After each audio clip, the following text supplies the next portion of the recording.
ত্রিপুরা জেলা পরিষদের সাধারণ সভা অনুষ্ঠিত হলো মঙ্গলবার আগরতলার স্টেট গেস্ট হাউস সোনারতরীতে। জেলা জুড়ে চলমান উন্নয়নমূলক কাজের অগ্রগতি খতিয়ে দেখতে এবং আগামী দিনের কর্মপরিকল্পনা নির্ধারণে এই বৈঠকের আয়োজন করা হয়। সভায় প্রধান অতিথি হিসেবে উপস্থিত ছিলেন রাজ্যের যুব বিষয়ক ও ক্রীড়া দপ্তরের মন্ত্রী টিঙ্কু রায়। এছাড়া উপস্থিত ছিলেন পশ্চিম ত্রিপুরা জেলার সভাধিপতি বিশ্বজিৎ শীল সহ জেলা পরিষদের জনপ্রতিনিধি এবং বিভিন্ন দপ্তরের আধিকারিকরা। বৈঠকে বিভিন্ন উন্নয়নমূলক প্রকল্পের বর্তমান অবস্থা, বাস্তবায়নের অগ্রগতি এবং ভবিষ্যতের পরিকল্পনা নিয়ে বিস্তারিত আলোচনা হয়।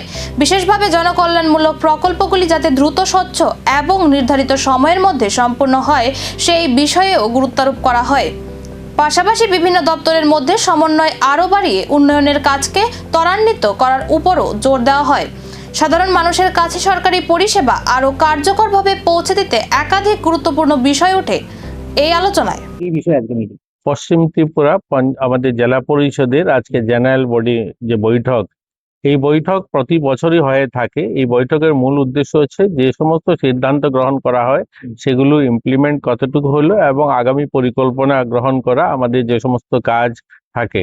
তো বিশেষত আমার আসার উদ্দেশ্য হলো আমাদের সোশ্যাল ওয়েলফেয়ার দপ্তর প্রত্যেকটা মানুষের সঙ্গে জন্ম থেকে মৃত্যু অবধি সম্পর্কিত এবং আমাদের দপ্তরের কাজগুলো জেলা পরিষদের মাধ্যমে, সমিতির মাধ্যমে বা পঞ্চায়েতের মাধ্যমে সাধারণ মানুষ পর্যন্ত পৌঁছানোর জন্য যেন আরো বেশি প্রচার ঘটে, তার জন্য আমার উপস্থিতি।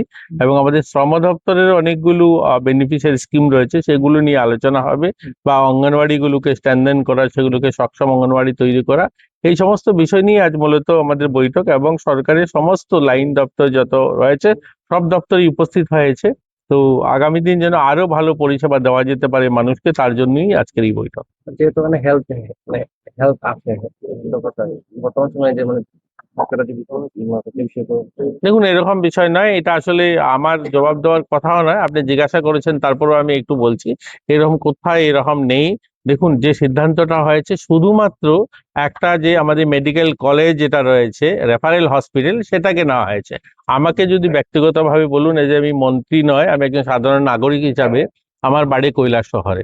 আমার এখানে যখন কোনো পেশেন্ট আমরা কৈলাসহর হসপিটালে। পশ্চিম ত্রিপুরার উন্নয়নের গতি আরো বাড়াতে এই বৈঠক কতটা কার্যকর ভূমিকা নেয় আর কোন কোন প্রকল্পে এবার মিলবে নতুন গতি, সেদিকে এখন নজর জেলা জুড়ে।